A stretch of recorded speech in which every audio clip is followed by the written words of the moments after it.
Bonjour amis dresseurs, c'est Matrox, bienvenue dans ma nouvelle vidéo où je vais vous présenter le retour de la Grass Hall, donc Bastiodon double plante obscure. Alors la première vidéo que j'avais faite était en coupe Sino, donc là c'était un peu plus spécifique parce qu'on la voyait pas trop. Et ici pour faire mon transfert en Ligue Open, en Ligue Super Open, j'ai décidé de simplement de reprendre la même équipe. Et donc j'ai changé Bosquera et j'ai simplement remis la team originelle avec un Pifleur obscur, pour voir un peu comment ça fonctionnait, si elle est toujours valable en Super Open et comment ça se passait. Allez, regardons tout de suite la vidéo, c'est parti. Mon premier combat contre K-Ben 11, voilà. Alors, premier lead Bagaï, donc très mauvais, je switch tout de suite. Donc là, évidemment, le safe swaps, c'est Torterra, puisqu'avec le boost Tourbissable, on peut baisser la défense de l'adversaire, donc ça donne un gros avantage. Enfin, on y arrive beaucoup plus vite que Bombacide surtout, donc c'est ça qui est intéressant. Voilà, l'adversaire switch sur Nidoqueen. Donc intéressant, assez mal parti aussi. Voilà, ici je décide de sacrifier simplement le Torterra. Et alors là, je vais essayer de revenir avec ma Nidoqueen pour farmer le plus possible. Bon, il est avec mon Bastiodon pour farmer la Nidoqueen le plus possible. Bon, la Nidoqueen a un peu debuff, mais on peut voir que ça fait pas grand chose comme dégâts. Bon là, je me prends le Telluriforce, c'est pas une Nidoqueen obscure, vous voyez, il me reste quand même suffisamment de points de vie. Et en plus, les directs toxiques, enfin les crochets venins et les directs toxiques d'ailleurs sont triplement résistés.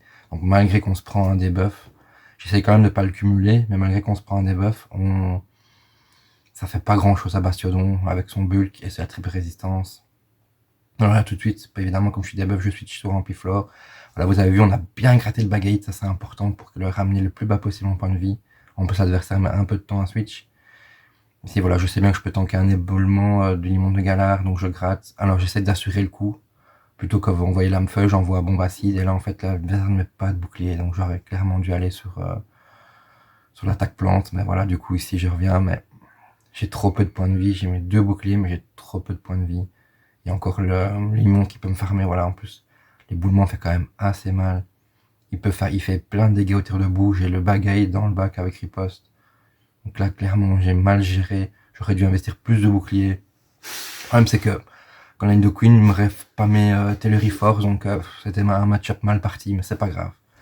On enchaîne tout de suite avec le combat numéro 2 contre un vétéran. Voilà, ce deuxième lead Charmina, encore un mauvais lead. On switch tout de suite contre Torterra, avec notre Torterra. Voilà, tout en café.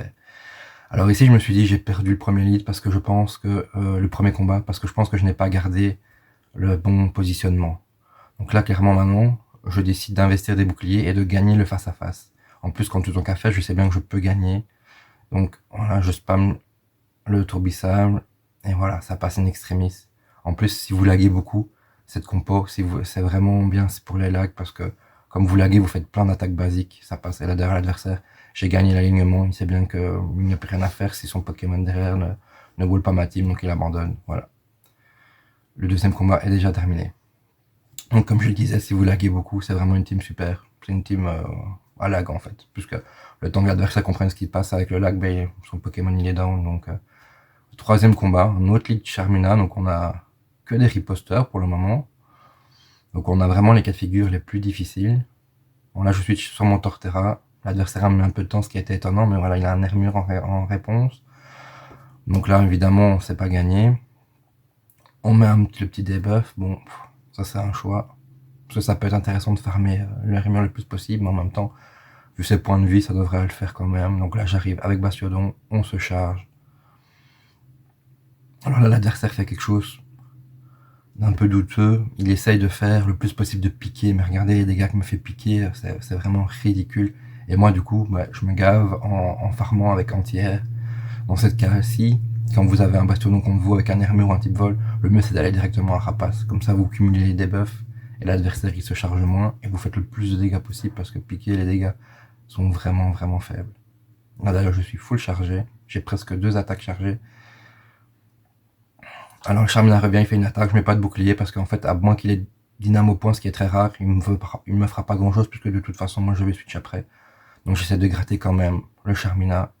Il met un bouclier, c'est parfait. Et là, voilà, regardez, avec l'ampiflore, on gratte, on gratte, on gratte.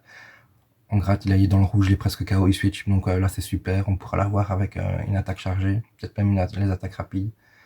Et là, l'adversaire, en fait, a un autre bastiodon. Donc là, je décide d'assurer le coup et d'envoyer un bombe acide. Pour certains, voilà, on obtient le bouclier, c'est super. Pour vraiment être confort avec mon bastiodon, je décide d'envoyer plutôt la bombe acide. Donc là, j'ai eu le bon call, puisque en plus, on a eu le bouclier. Donc ça, c'est excellent. Et du coup, je reviens avec mon bastiodon.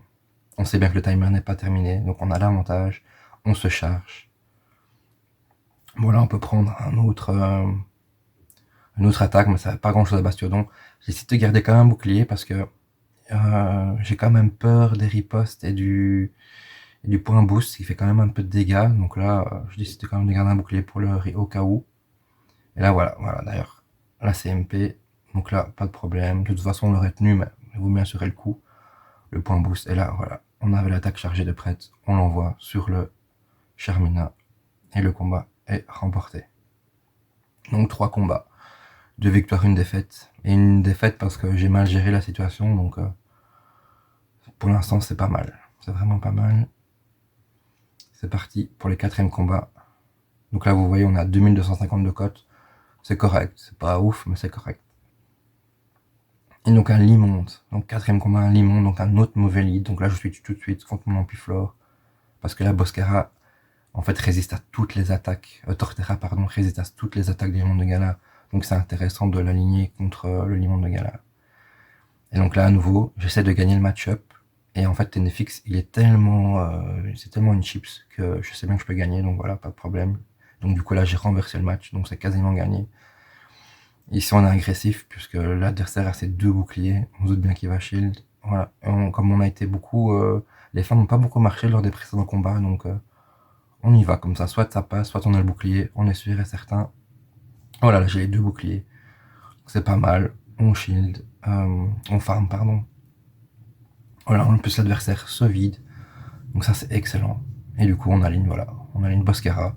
Et en fait, la limon ne peut strictement rien faire. Éboulement et séisme sont tous les deux résistés. Donc, regardez, éboulement, pas de dégâts. Pourtant, c'est un Torterra obscur. Hein, mais Torterra est quand même assez bulky, mais ça passe bien.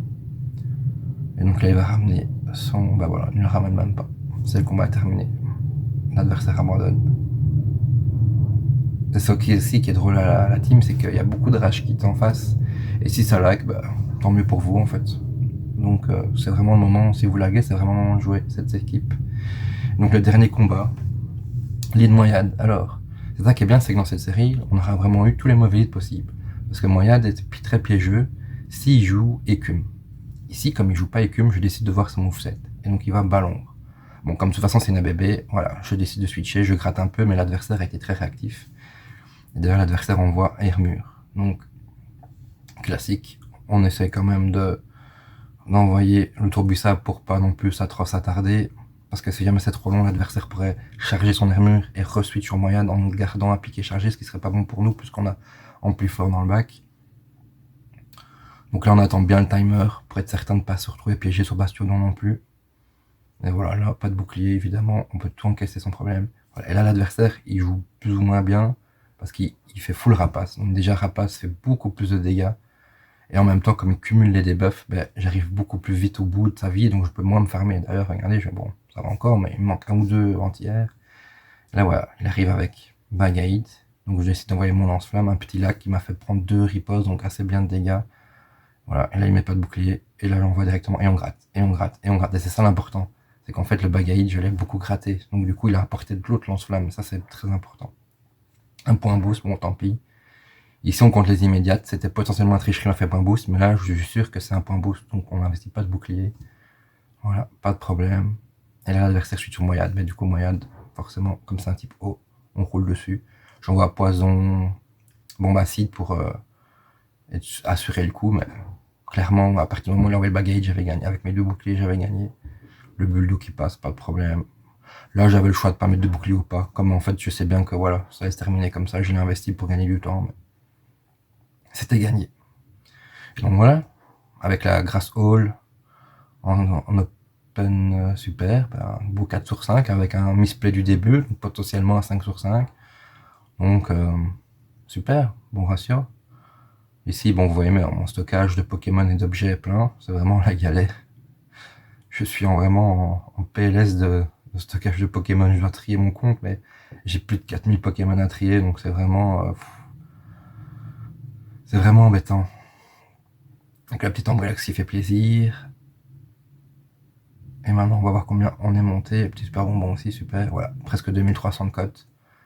Donc super. Et d'ailleurs, ici aujourd'hui on est le Go Battle Day. Je suis déjà passé vétéran, donc si jamais ça vous intéresse, n'hésitez pas à vous abonner, à liker la vidéo et même à commenter. Et nous on se retrouve pour mon passage vétéran.